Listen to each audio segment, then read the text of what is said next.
What's going on? What's going on, world? Welcome to the Problem and Solutions podcast. Go back upstairs. Go back upstairs. I'm going there with mommy. Uh, go. Well, excuse me. Good morning. Good evening, world. Welcome to Problem and Solutions podcast. You're now tuned in. We have a special guest today, Coach Hank. Somebody who's very influential in the community. And I'm gonna bring him on for you. We're gonna get this conversation because I feel like he has a lot to say and a lot to show. So, without further ado, I'd like to bring him on. There we go. Man, There you go. What's going on, Coach? How you been? I've been good, man. Had back surgery back in January, and after a couple months, I felt like I was ready to get back at it, and I got back trying to teach a spin class. Yeah, and, and start working out, but it was a little bit too fast, and kind of set me back a little bit. Started having a little bit more pain in my back, so I backed off. Still kept going to work and doing regular things, just wasn't exerting myself as far as exercising and lifting weights. And now, I'm feeling like I'm back to about 100% right now, at least 95 or something. Okay. Back working out, But no, before we start, before we go in, there shouldn't be nobody who doesn't know you, for real. You know what I'm saying? In my eyes. Yeah. But for those who doesn't know you, could you introduce yourself? I'm Coach Hank. My real name is James Reed. 53 years old, father, husband, coach. I'm retired right now, but I'm coming back next year. So, there's some big news about to drop. Just keep your ears and your eyes open. What else?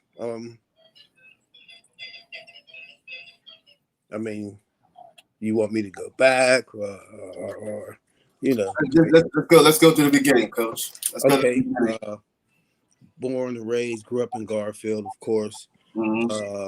Graduated from Peabody High School. After high school, I went to college for 2 years, played football at Waynesburg College up in PA. And was there for 2 years. I was playing football. Really, I had no aspirations of being in college. I just went because I had opportunity to play football there. Yeah. For 2 years, I played, partied, and I hurt my knee my second year and couldn't play. And once I wasn't playing, man, like I said, I had no aspirations on college. And, if I knew back then what I know now, knowing that I wasn't someone who really wanted to be in school, and also, I wasn't going to be an NFL player, so I wouldn't have wasted those 2 years. Yeah. Now, there's things I learned, during that time that I could say that, it wasn't a total waste. But if I knew like I know now, I would tell a lot of young brothers, man, look, if you don't know you don't want to go to school and you don't want to go away to the armed services, you got to figure out something. You have to get a trade, something that you can try to get into an apprentice program young, will benefit you much longer in the long run. Look down the road and you'll be much better off. But which happens a lot in our community, we just come out of high school like, okay, what am I going to do now? Feel me? Yeah. You need to know what you're going to do long before they put that cap down on you. So if any advice I would give to any young brother or young sister, man, have an idea of what you want to do, get the information on what you need to do to get it done, and then put your plan in action. And this has to happen while you're still in high school. Yeah. Can't wait till you out and say, okay, I'm, now it's time. What am I going to do? So that's my advice on that. So I had a family member who was in the drug game and always looked out for me, always tried to keep me out of the drug game. You know what I mean? And once I wasn't playing football and it was clear I didn't want to be in school no more, I came home and, got me a little job or whatever. But my goal, I'll be honest, I wanted to sell drugs. Like I felt like I wanted what I wanted, and I want it now. And Yeah. the easiest way to get it now is to go do something to get fast money. But another lesson for the young people: fast money ain't good money all the Yes. time. And I learned that at 19, 20 years old, I'm worrying about having cars and a house and money and all this and that, and don't realize that, man, these are the things that you set yourself up for, and you build along that process to get there. And Yeah. then by the time you're in your 30s, which is still young, Uh-huh. you have all the stuff by earning it, as opposed to trying to get it when you're 19 and 20 when you hadn't done nothing to deserve it. Yeah. Feel me? So came home, started selling drugs. And my mom was gonna support me no matter what. She didn't do nothing illegal, but I'm her oldest son. I had two younger brothers and sisters that she was raising on her own. After raising me, you know, she basically just whatever was gonna make me happy, and as long as I was okay, then she was okay with it. And you know, thinking about things like that now, what I really needed was somebody to say, "Man, pack your shit. We're gonna get you back to school because you're not gonna come home and do this because this is gonna get you on the road to nowhere." Yeah. And a lot, that's where black men have to step up stronger in our community. A Mhm. lot of time the mom's the nurturer, single mom dealing with all these problems, all these kids. She has to pick and choose her battles. Yeah. So that one battle of her oldest son wanting to come home and get money, which may help us out in the long run, I ain't gonna fight that battle. I'm gonna let him go ahead and find his way or whatever. But Mhm. what we need in our community is that father to say, "Man, no, we're not gonna do this. This is not acceptable." Right. So selling drugs. This is from like 88 till 1990. 1991, I catch my first drug case. I get probation. You know how they take you through the steps. The first Yeah. time they slap you on the wrist, I get probation. You know what I mean? Second time, I get a year in prison. Third time, 1993, I catch a case, and the feds, I pled guilty to 151 months, which is 12 years and 7 months. Mhm. And if I didn't plead guilty, they were probably going and tried to fight it. I was probably going to get between 22 and 25 years. So I waited out. And at the time, my son was 3, my daughter was 4. And I said, well, at least I can be home by the time they're 13 and 14 and be able at least to have an impact in their lives. Yeah. And I went away, done 10 and a half years straight. And then I done a year, I'm sorry, 6 months in a halfway house. Over the course of that time in prison, my mom died, my grandmother died. It just so much changed. And when I came home, it was like, wow, like I was all the stuff I talked about in prison. Hey, I'm gonna start a business. I'm gonna do this.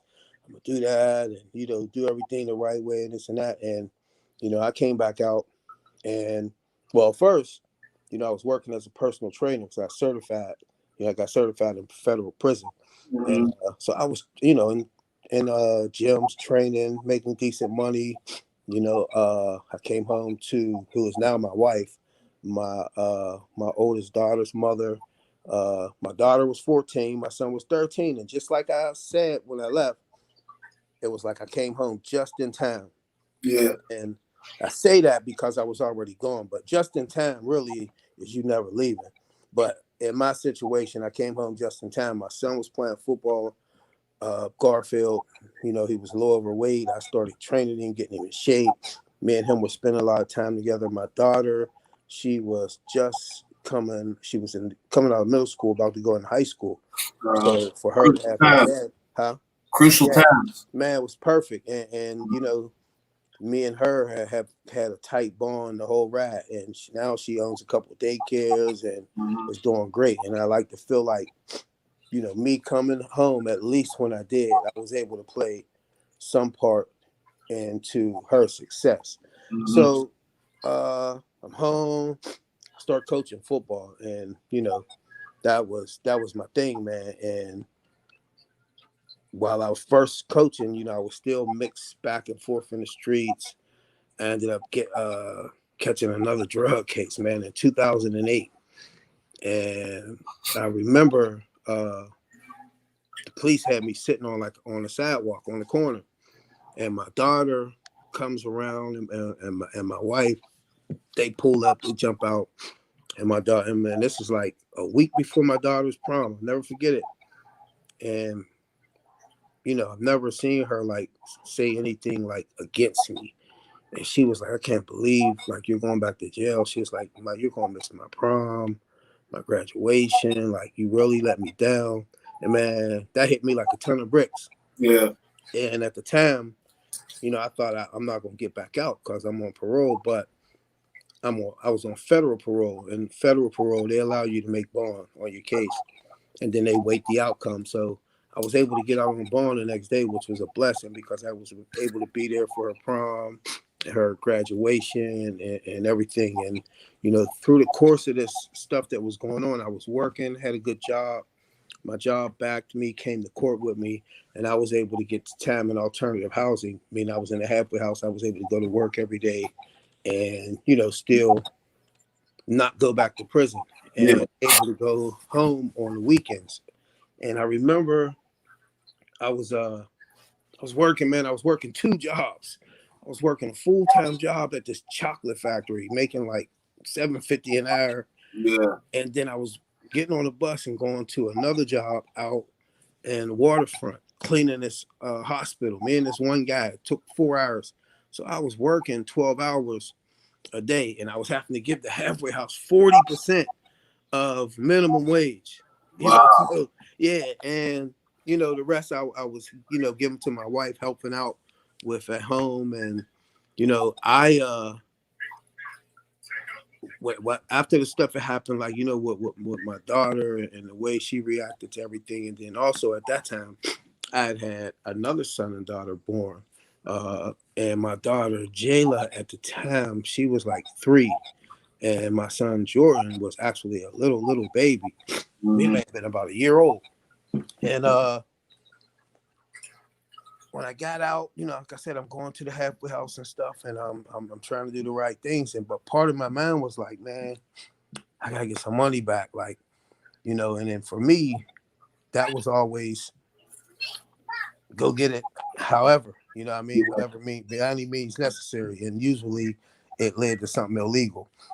But I didn't want to do it no more, man. And one thing that I think happens to a lot of black men, we're afraid of struggling. We're afraid of not having money and not being able to do things because usually we're the one that everyone depends on.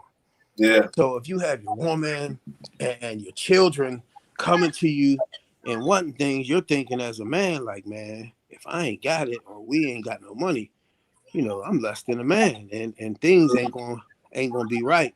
But what I learned, and I started going to church at Mount Eric, and what I learned then was to have faith. And you know, I knew I had to have faith that no matter what, things were going to work out. And right, you know, I'll be able to get better jobs. I'll be able to, you know, do more things and be able to take care of my family without turning back to the streets. Yeah. And one day, I was like, man, I was broke. I had hit like rock bottom. Like I came home, I was working, but I was still working at the chocolate factory, and I had to go to work one morning. I live in Garfield. My job was in the strip district, so I had no money. I was flat broke. I wouldn't have no money until I got paid on that Friday. Yeah. And usually, in those situations, I would call somebody, hey man, let me get this and that. I need to maneuver, make me some money, and do what I do. But I said, no, I'm gonna have faith. So I told my wife, I said, man, I'm gonna walk to work. It was in the wintertime. It must have been about 20 degrees outside. Yeah. And I leave out. As soon as I'm leaving, my cousin calls me. He's my younger cousin, my cousin Rob. And Rob said, man, what's up, cuz? You know, man, we used to meet at this coffee shop down by Arsenal because he was a teacher at Arsenal. And we would meet at this coffee shop down there just to bust it up. You know what I mean? How you doing? How the family? You know, that's how we did it. And when he wanted to meet, and I'm like, cuz, I said, listen, man, I can't meet you today because I'm walking straight down Penn Avenue, you know, to get to work. He's like, walking? He's like, man, what's wrong with the car? I said, man, cuz I'm gonna be honest with you. And I, you know, for me, I'm a proud person. I'm like, man, Yeah. I don't have no money for gas, man. So, you know what I mean? I'm walking to work. He said, man, where you at? I said, I'm up at a cemetery. He said, man, walk back to your house. I'm coming to pick you up. Comes to pick me up.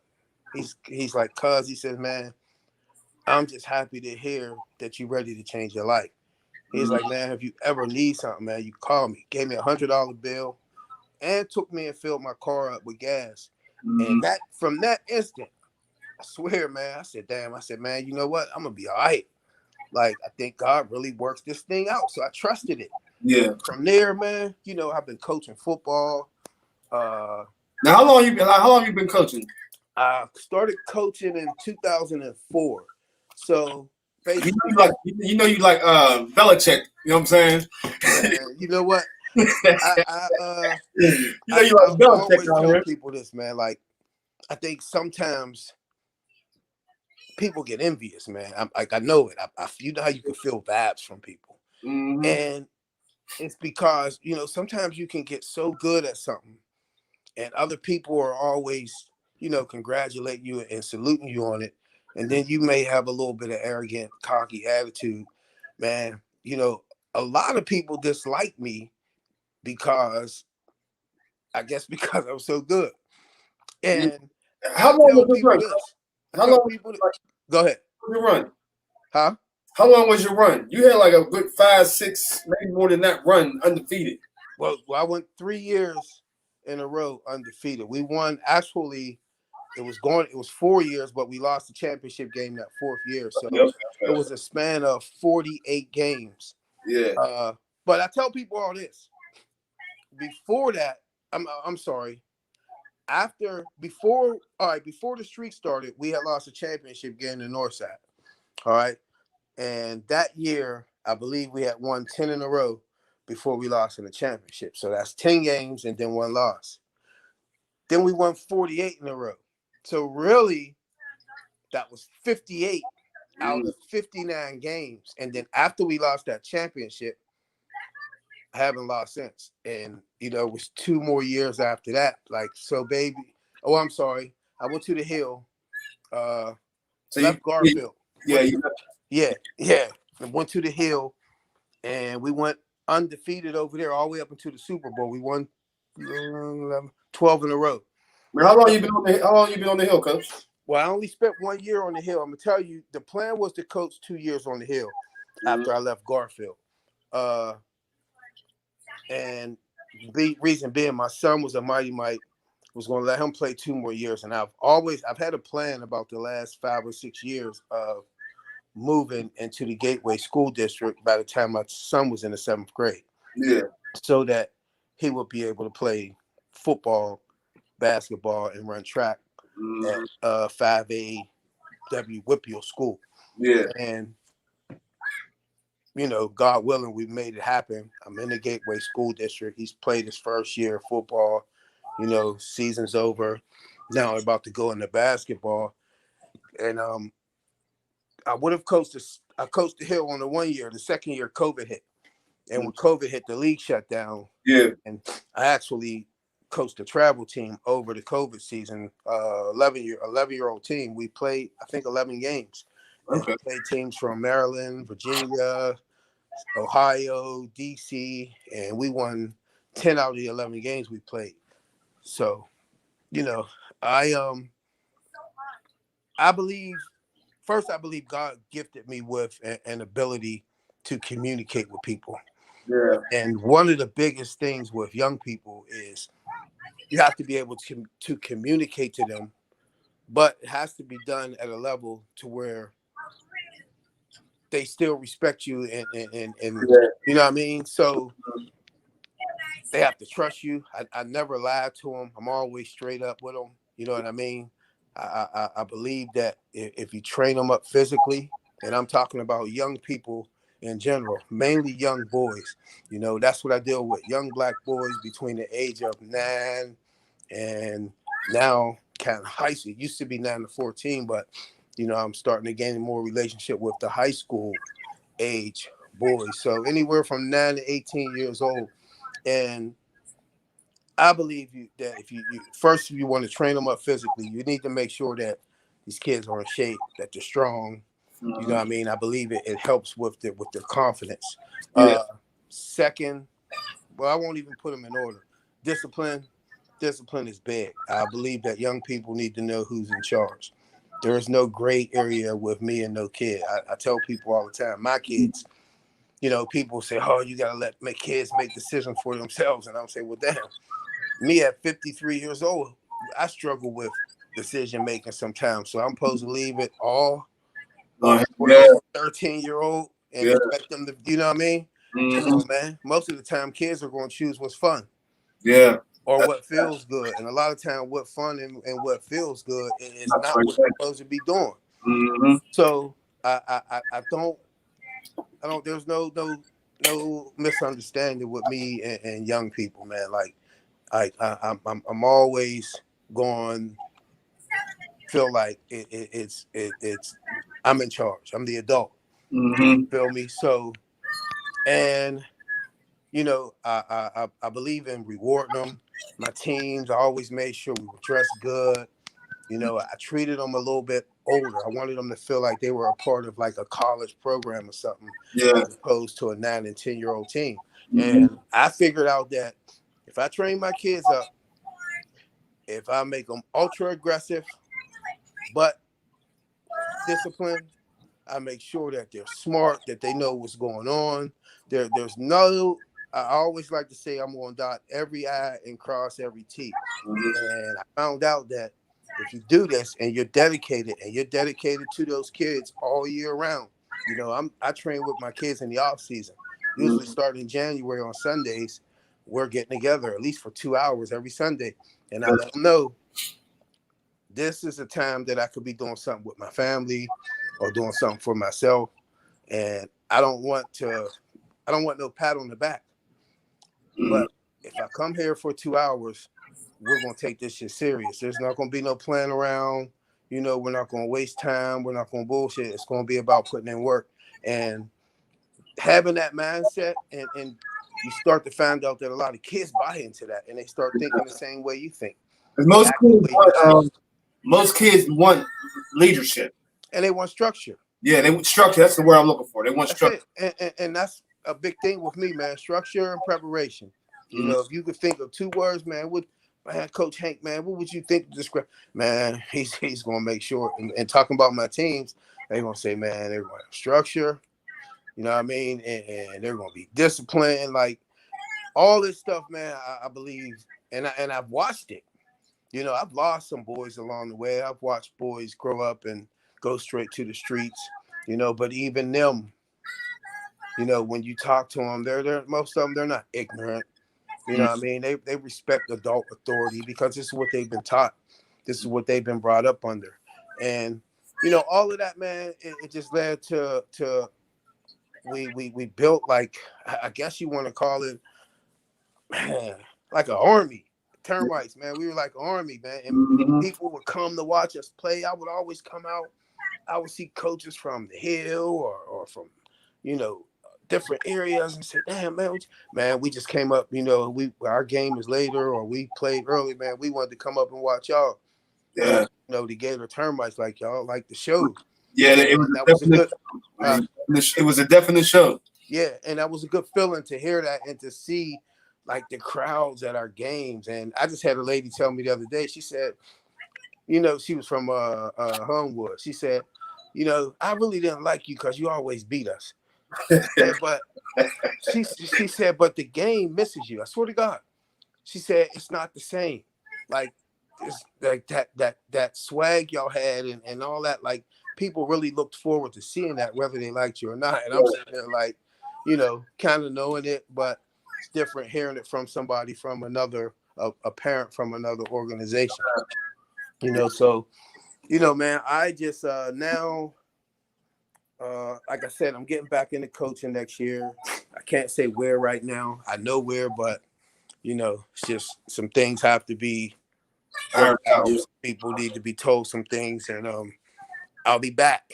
And I just want to be back. Being away from football for this year, like this year, I wasn't coaching. I'm just watching, going to games, going to practices and different teams workouts. And I found out that I was really doing something good. Sometimes when you have, I left Garfield not on great terms. Some things were said, things were happening. At the end of the day, it's my neighborhood. I love Garfield. I love Gators, and there's nothing bad I have to say about anybody, but being away and looking back and saying, damn, like, I was really doing a lot. Yeah. And I really brought a lot to the table and meant a lot to the kids that I coached.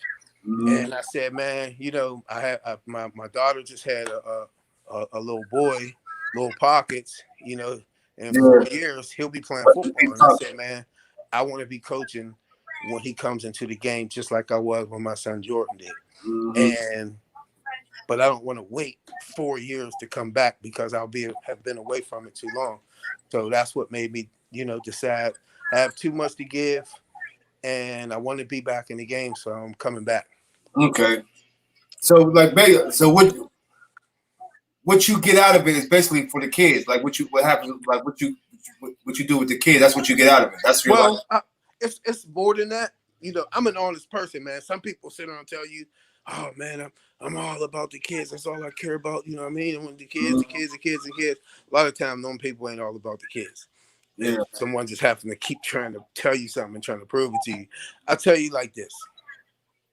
I love kids. Like I said, God gifted me with something to be able to relate to them, man. And they love Coach Hank back. So that part of it. Number two, I love the game of football. I played it since I was a little kid, high school, and even when I was in federal prison, man. I had dudes with life getting up at 5:30 in the morning on Saturday to practice for a flag football game. Talking about, man, we better win, man. I'm gonna kill you. Got me getting up at 5:30. Like football's my life. Yeah. Number three, I'm a competitor. I love to win. Yeah. Like I have a thirst for it, and I don't say I win by all means necessary because I'm never going to cheat, but I'm going to put the work in. And oh man, hold up, I came up. I'm always going to put the work in, and if you don't put the amount of work in that I do, 9 times out of 10 you're not going to beat me. Yeah. You feel me? So I oh man, I lost my train of thought real quick. Bring me back. You said the work ethic you put in with the game. Like so what you get from the game. I put a lot into it, and it took toll on me mentally. I wasn't burnt out, but like during the streak, like after a while, the wins, it wasn't even like being happy to win. It was just like, all right, the streak's still going on. We won. You know what I mean? Like we're worried about holding on to the streak and wasn't even enjoying the ride. The journey. And that it wasn't like that all the time. We've had some good times, but it became that. And people wonder, like, man, how come the kids listen to him all the time? Like, why do they look at him like that? Or why this and that? And people don't realize, man, I put in the time to get that respect and that admiration and love from them. Those kids know. I can go back generations of kids all the way back to P. Diddy when he was on the Termites. Yeah. Say, man, I've spent many Sundays on the field with Coach Hank, putting in work, learning, getting better, training, going out to eat. Like many of them can do that. Man, Coach Hank took us away for the weekend, and we practiced Friday night. We watched movies, and we got up early Saturday morning. We practiced 6 o'clock in the morning. He made us big breakfast. We went there, and we went away for a whole weekend. And then on Sunday, we came back. He took us to Mount Air, and then we went home. It takes a lot of energy to do a lot of stuff that I've done. And it wore on me. My back was really bad, really, really bad. Got to a point where I couldn't even walk. And that's why I ended up having to have a surgery. Relationships. There's people who you know, who I thought were like were close friends of mine, who like what Biggie, when Biggie say more money, more problems. And Yeah. for me, it was like more winning, more problems. Mm-hmm. You feel me? Yeah. And when you're feeling this vibe from people close to you who you feeling like should be happy for you, Yeah. and it's definitely a disappointing feeling, man. Like, Yeah. you know, and I've went through some times, you know, always I feel like as a man, number one, I have to be strong. I feel like I have to set example for the people under me. So you're not gonna see me down too much. Mm-hmm. Feel me? You're not gonna see me sad and expressing these sad feelings because some things that are going on. But a lot of things hurt me, man, with people, like I said, who I felt like, you know, these are close friends. This is family. Mm-hmm. And then to find out that nah, they really didn't like you because of your videos or the way you talked on Facebook, or you know, the just all type of little things that I've done for my team to get an edge, or you know, every year I'd make I would get a song, a termite theme song made, and Yeah. all the main kids, their names would be in the song. Uh-huh. And the kids started looking forward to it at first, like, yeah, when I come up next year, I'm coming up going hard. I'm starting because I want my name on the song. But there were adults who said, why is he doing that? That's not football. That's not what we do. Like, you feel me? Yeah, but I think some people got to understand is like it's more than the game of football is more. It's mental. So they gotta want something. They gotta strive for something. You know what I'm saying? Right. And I feel like in them striving to start that Man. that was something that and it builds camaraderie in the team. So you know what I'm saying? Like there's a lot of things that go along with that. You know what I mean? Just the mental aspect of getting prepared. That's Getting, right. And you were around us a little bit yeah, during them times, the Goon Squad, and when yeah, we were going that street. You seen how it was. You know, yeah. it was a lot more. It was a little bit of pageantry to it and everything, and we were just playing our part. But again, it rubbed some people the wrong way. And you know, at the end of the day, man,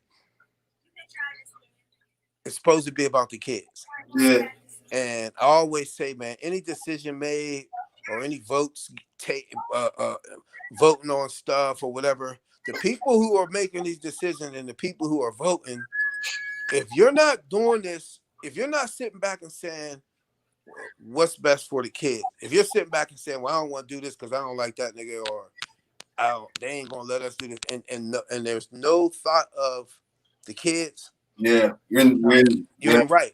Yeah. You're not doing the right thing. Man, that happens a lot. It happens a lot in our community in youth football. Too many decisions and things are done based off of Envy. adult. No, I ain't gonna say that. Adult relationships. Yeah, This person don't like that person, so we ain't doing this. And yeah, damn, what about the kids? What if what we wanted to do with that person was the best thing for these 250 kids, but you said, no, I'm not going to do that because I don't like him. mm-hmm. So basically, you just cheated the kids. Yeah. There's a lot of that going on, man. You know, I'm Speak on it, speak on it because it's like this podcast is basically we're gonna what I did it for is to create it for is like we're gonna talk about the problems in the community, right, but also come up with solutions. No, not you have to spend a whole hour talking about just nagging, but come up with some solutions like, okay, what can we do to fix this? What you know what I'm saying? What can we implement? Well, you know what I'm I'll saying? tell you what, man. The very first thing that needs to happen, and it's gotten a lot better, man. I came home from the feds in 2003. In the 18 years I've been home, I remember when I first started coaching, I would have 35 kids on the team, and I might deal with 5 dads. Mm-hmm. But nowadays, man, young black men are way more involved in their boys' lives through youth sports. So, you know, a lot of times people talk down on youth football. First of all, man, youth football is good. Like Yeah. the games, especially you see the Super Bowl this weekend over on Still Rocks before the shooting outside happened, which is Terrible. it's terrible. bad. Yeah, But what I'm terrible. saying is within the youth football, man, you're seeing a lot of good games every week. There's a lot of talented kids coming through the competition stuff, the relationships built. There's so many relationships I've built through youth football with being friends with brothers from all over the city. You know, these are things sometimes people will pick at it so hard. Oh, that youth football is the worst. That's why I don't want my kid playing. A lot of times you'll see people saying these things who took their kids to maybe to the suburbs for other reasons. Yeah. You know, everybody don't want to compete. You know, within the city, man, when you're dealing with a lot of black kids, inner city kids, there's a lot of competition. Mm-hmm. And some people would rather say, man, I'm gonna take my son out here to Fox Chapel, where he'll be one of maybe the only 2 or 3 blacks, so he might be the fastest on the team, so he'll have a better chance of playing running back there. I don't knock that. I don't. I always say, man, whatever a person wants to do with their child, they feel this is in the best interest of their child, man, more power to you. I salute you. But don't turn around and say, yeah, every little thing that come up that happens bad in the neighborhood. Oh, shooting outside of Still Rock. See, that's why I didn't let my kids play for them city teams. Well, what the hell the city teams got to do with that? Yeah. This is a community problem. Yeah. You feel me? So those type of things I don't like. You know, youth football is great, man. There's a lot of kids that playing during the summer and practice 2 hours a day, Monday through Friday, on the field all day Saturday. This is time that they could be spent somewhere doing something counterproductive to their growth as a young person. There's nothing bad about that, you know. Yeah. The only thing I would say is just the people who run it. Yeah. Whatever decisions you make sure they're decisions in the best interest of our children. That's it. It's that simple, man. And you know, within our community, man, the more like they were talking about the schools, these suburb schools like Woodland Hills and Penn Hills, where all these black kids are at that come from the inner city, and man, they're out there fighting and they're wilding and this and that. And brother Coach Ayo from Homewood said, man, all they need to do is put some black men in these schools. You feel me? Put some black men in these schools that these kids are going to look up to and respect, and a lot of this stuff will change. Yeah. When my granddaughters act up, their mom or my wife will call. They'll say, "I'm calling you granddad," and instantly when they call me, they straighten up. I ain't never put a hand on them. Probably spoil one more than them. But it's something about that strong black male, that presence, that voice, that tone. Yeah. You know, and you know, I've been to schools seeing about kids that I coach, and I've sat there and told her the teacher tell me, yeah, he tell me he would do this to me, and he did this and he did that, and I'm turning looking at the kid saying, "You mean him?" And they like, "Yeah," and I'm like, "I've never even heard him cuss." And they said, "Oh, he cusses all day," and the kid's sitting there like, "Oh man." So if you put a couple of these brothers, now it can't just be any old body. Yeah. You know, a lot of these coaches are strong dudes what they, you know, ready to do the right thing that the kids look up to. They may fear a little bit. You put, if school has 2 floors, you put one of these dudes in the hallway on the first floor and one on the second floor. Give him a little desk and say, "Man, this is your post for the day, man. Make sure that these hallways stay right and that these kids are going back to classes." I guarantee you, it's not going to be everybody, but if you take a group of 10 kids, man, eight or 9 of those kids are going to do right because Coach so-and-so's in the hallway. Yeah. And I'm not trying to deal with that. You feel me? So that transfers over to the homes, and it also transfers into the community. The presence of more brothers in the community, strong, talking to the kids, you know, dealing with what's happening in the community, staying on top of stuff, not mixing in it, not being ignorant, coming around, "Oh man, y'all gonna do this, you're gonna do that." Yeah. Just showing that, man, I'm around.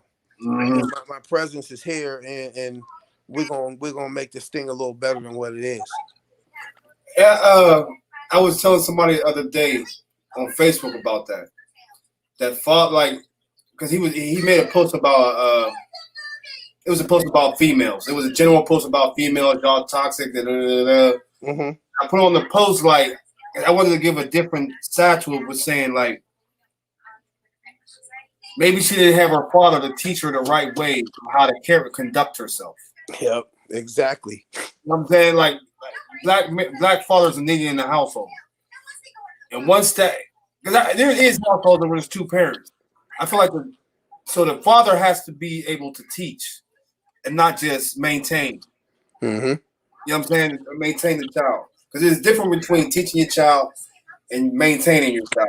Yeah, you can't. When it comes to the two-parent home, it's not about, okay, well, just because there's a man and a woman, then everything's all good. Because first of all, what if it's toxic? What if the relationship's abusive and the kids are watching this man beat on this woman or talk bad to this woman? What if there's drug abuse? Kids are in the house being neglected, seeing drug abuse. What if the man, and I've had a situation where a guy was locked up with it. I knew he grew up with his dad. And I'd be like, man, you was lucky, man, to have your dad. He's like, man, Hank, man, my dad worked 2 jobs. And then when he left the second job, he was going and messing around with some woman. I never hardly seen him. My mom was always the one coming to the. So just having those 2 people living in a house is not enough. Yeah, it's a fact. It has to be the right mentality. That's right. And you have to have a strong relationship between the man and the woman. And the man has to especially show his sons how to treat and how to love a woman. Yeah. You know what I mean? And this is stuff, man, that's so lost in our community, and it's where I believe is the reason why a lot of stuff that's going on today is happening. I can agree with you with that. I can agree. Yeah. I definitely believe that. I can agree with that. I can definitely agree with that. They had like what I wanted to be thinking about was a program for the kids outside of the school. You know what I'm saying? Like somewhere they can go to, because something needs to change. You can't say normal, but you know what I'm saying? Something needs to change. I've always had this vision of an after school program, and I've always, actually, again, this is some stuff that's in the works, maybe in the process of doing something like this next year, to where it's an after school program where the kids come, with me. Like I said, I believe men deal with boys, and I think women should deal with girls. Yeah, that's a fact. And I also believe that when you're trying to create an environment of trust where boys can open up about things going on at home or some stuff that they may be dealing with that's making them ready to go over the edge or pick up a package or pick up a gun, I don't think you should have girls around, because 9 times out of 10, the girls being there are going to prevent the boys from opening up. And, the biggest issue in our community right now is the boys. I mean, the young men killing each other. Nothing's more important than that right now. Yeah. So if we have a program where the boys come right after school, bam, they come, we feed them a little snack or whatever. We have academic time. It's like an hour and a half. We have tutors there. You're doing your homework. We'll have access to your assignments and knowing what needs to be done, what's missing. And during that hour and a half time there, you're going to work on what's needed to be done. And once everything is done, I believe every kid should have a book that they do at least a half hour to an hour reading in every day, just to keep your eyes strong, practice. Then after that, of course, we're going to have everything I deal with. It involves fitness and training. We'll have workout time. The boys will work out for an hour and a half, whether it be on the field or in the weight room. And then after that, we'll have an hour of mentor time where we'll also feed them dinner. And then about 8 o'clock, we'll take them home. And we're able to instill something like this where these kids are basically with us, myself, and a couple other people between the hours of 3:30 to 8 o'clock in the evening. and we're wearing them out. And by the time we get home, the only thing we're asking the parent is you make sure that he stays in the house, that he gets a shower, and he's in his room and going to bed, getting ready for the next day. And if he's doing something other than that, call me, and we'll deal with that. Yeah, that's definitely it. Yeah. You know, don't be that parent. Go ahead, you can go out. We already told you what it is. We're trying to eliminate the opportunities for something to go wrong.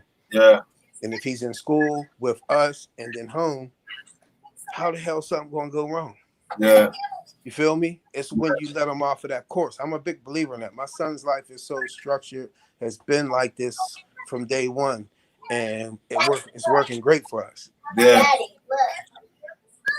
Yeah. I definitely see. Like, talk to me about that. Like, what made you start doing that? As far as like videotaping him, because I think that's important too. It gives what's the word I'm looking for? Inspiration. I'm gonna tell you, the first we working out, I was working out with him. Well, I'll tell you, he'd been doing push-ups since he was about 2-3 years old, and we were taping it just for fun. You know what I mean? And once we got on Facebook, I would post the little videos of him on push-ups and this and that. And when we actually got to the point where he started working out, I don't know what happened. We were at the gym. I taped it, whatever, and I had posted on his Instagram. I started making him an Instagram account. That's what I did. I said I want to start having, like, I look down the road a long way, and I envisioned him being a really good athlete, and I said I want to document a lot of it along the way, so that, you know, and say he does make it or whatever, or we'll have documents of stuff he done as a child. But what made me take it to another level was people started inboxing me and telling me, like, man, you know, you inspire me, sending me little videos. You inspire me to work out with my son. Like, man, I appreciate you. And, man, you know, a lot of people, oh, he trying to live through his son. Oh, he's doing, man, I done lived enough. Yeah. You know what I mean? Yeah. I'm trying to make sure that whatever my son is involved in, number one, he is very prepared. He won't go into nothing being unprepared for it. That's my job. Number two, if he has an opportunity to go to college for free or make it in some kind of professional sports, why would I not do everything I can now to add to the process to build him up to get there? If I didn't do it knowing it, I would be cheating on. I never understood why people were mad at Alonzo's Ball's dad. Man, I'm gonna tell you what. I never understood why that, because he, like, I feel like that's what's needed. Man, listen. For one, a lot of people didn't do things with their kid, or their parent didn't do things with them. You feel me? Or they mad because they don't have the relationship with their kid, or they may not have the energy. You know, like me. A lot of people, one thing kids know, man, I count on Coach Hank. He gonna be there. You know, there's days when I'm tired and I don't want to do it, but man, I'm gonna push myself. I know I haven't, you know, God always say, man, you got another level, another gear. And I'm always gonna push myself, especially when it comes to, you know, dealing with my son or my daughter or some kids who are counting on me. I'm always gonna be ready to go when it's time to go. A lot of people ain't. So they get envious. And, you know, how can you be mad at a man for loving his sons? Yeah. And training two of them up enough to where they're in the NBA right now. Now you don't hear too many people talking about him no more. When his boys was in college, people were actually praying that these boys didn't make it. Ain't that sad? That's crazy. And the third one, the Melo, right? I think he's about to be in there too. No, there's another one. He's trying to get in. He's not as good as the other two, but again, he's good. Their family's very rich. Yeah. You feel me? Like, people really wanted those boys to fail so that they could say, see what their dad did. Like, it's sad when you think that stuff is really like that, but it's what it is. Yeah, you gotta fight through it though. Yes, you do. Ain't nothing but the devil, for real, for real. That's all it is, for real, for real. And you gotta have thick skin, and you have to have the mindset where I'm not gonna worry about what somebody else thinks or how they feel about how I deal with my child or how I'm raising my child. Yeah. I'm gonna do what I feel is in the best interest of mine. That's it. Mhm. Yeah. You from outside looking in, coach, like you know what I'm saying, I've been around you, but you're doing good, yo. You're doing a good job, coach. Yeah, and I'm always striving to get better. Yeah. You know, always. So, and in order to do that, you know, I got to make sure that my health is good, Mhm. and that's why, like I said, back in the gym, man. I'm starting a spin class, Mondays and Wednesdays at 6:30 p.m. at Circulate Studios up in Penn Hills, Okay. ran by OJ Macklin and Clay Moorfield. Oh, okay, yeah. Yeah, One of my guests that was on here, she works out with him. yeah. Well, they have a cycling studio, and I'm teaching a class, man. It's a hip hop spin class. It's dope. Like, Yeah, I see you do a couple of them. I seen you doing a yeah, couple of them, you know what I'm saying, online. yeah, and it's good because you know it get you, especially when you're seeing people coming consistently and you're watching them getting in better shape. Yeah, Because that's big, man. You know, being healthy. Without your health, what are you? yeah. That's a You know what I fact. mean? That's a definite fact. That is a definite fact. So we talked about a lot tonight, Coach. Like, so I guess you feel like the solution to be will be to the kids. The kids are, you know what I'm saying, being there for the kids is a Yeah, solution. it's more and more black men, man, being involved with raising and grooming our kids because you know each generation as it go, these are our future. Mm-hmm. So if we can catch them, that's why I like to deal with younger kids. I feel like if I can catch them at 8, 9, 10 years old, Mm-hmm. you know, they haven't gotten to their wage yet. So I can still kind of groom them, Yeah. you know. And if everyone, more and more fathers are getting involved with their children and raising their children, then that's less bad seeds that you're going to produce from that. Yeah. You That's know, I mean, that's a fact. yeah. That's a known fact. That's a known fact.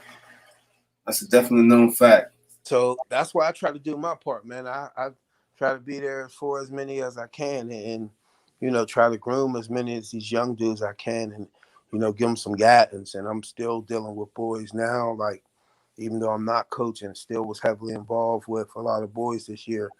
Mm-hmm. So you know, it's what I do, man. It's my life.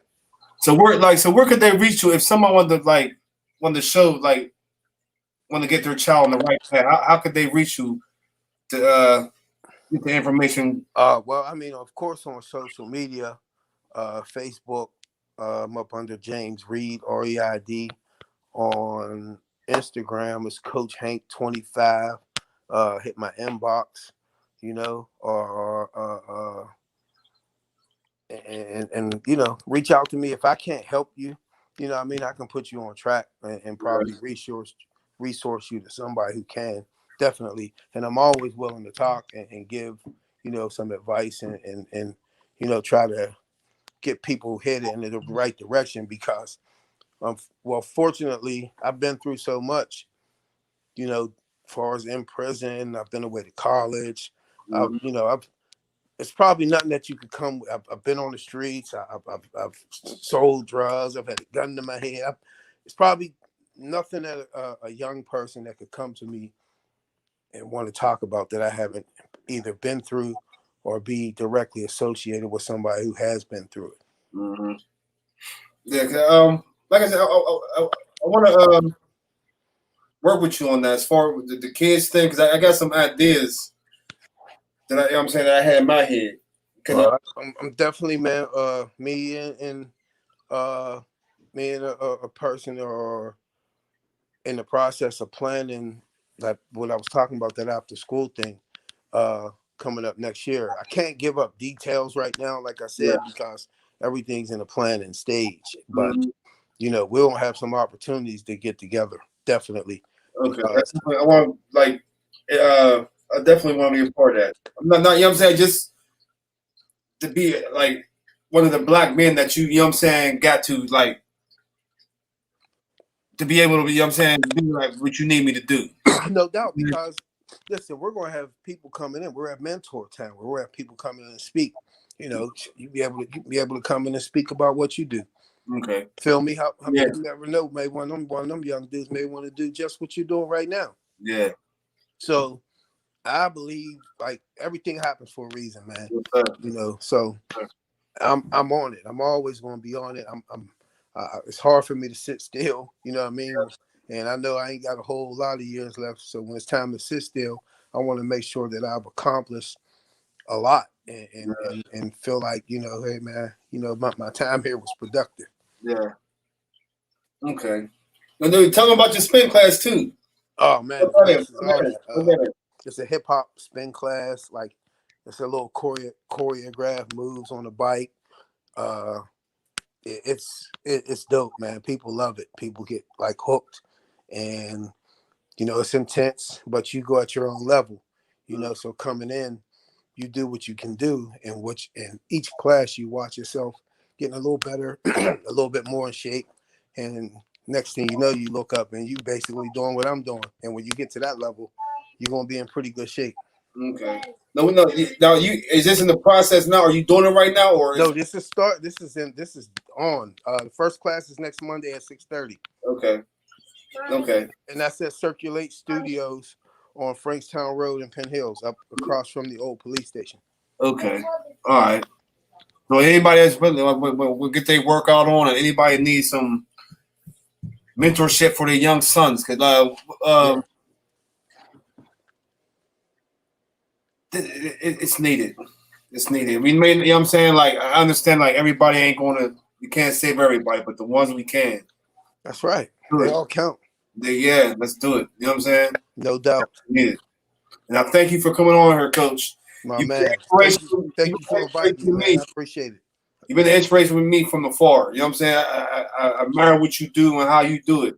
That's why I want to get you on here, because this podcast is about bringing light to the movers and the shakers that I believe, you know what I'm saying, that are the movers and shakers in the Black community. So you know, anybody that comes on here, like, they can get on here and they can learn something, values or lessons or whatever, spin classes, you know what I'm saying? So I definitely thank you for coming on here, you know what I'm saying? Hopefully we can find, if you know anybody else who's influential, that you feel is influential, that need to have a spotlight on them. Yep. This is for, you know what I'm saying? I got a couple people in mind for you. I'm definitely gonna be getting them to you. Yeah, so like, just let me know. You know what I mean? I'll get them on here because their voice needs to be heard. Because I want this to be a spot where if a single Black mother can send their son to here, go on Problems and Lifestyle Solutions. You know what I'm saying? Like, podcast. Come to moyslifestyles.com, and that's a place where it can build your mental as a man or as a woman. Because I'm gonna be having women on here too, doing different stuff. But I want this to be a place where they can come and learn. You know what I'm saying? Like, have somewhere to come and like learn what the values is. There's nowhere to learn values at. You know what I'm saying? So I thank you for coming on, Coach. I'm gonna definitely be in touch with you because I put some things in the works, and I'll holler at you. My man, peace, bro. Peace out. No doubt. So that was another episode of Problem and Solution Podcast. I thank you for all that tuned in. Like I said, we're gonna keep this moving. Anybody you feel is influential, send them, you know what I'm saying, like in the community, I know what they're doing. Like, you know, is a pillar in the community. I'm trying to get them on here and interview them, you know what I'm saying, put this little spotlight on them. So without further ado, I'm gonna end this podcast. Visit moyslifestyles.com. This broadcast will be up within the next hour, half an hour on the website. So if you didn't get to watch it, you would definitely get a chance to listen to it. Molasses, aka Mo for short, moyslifestyles.com, Problems and Solutions Podcast. See you next week.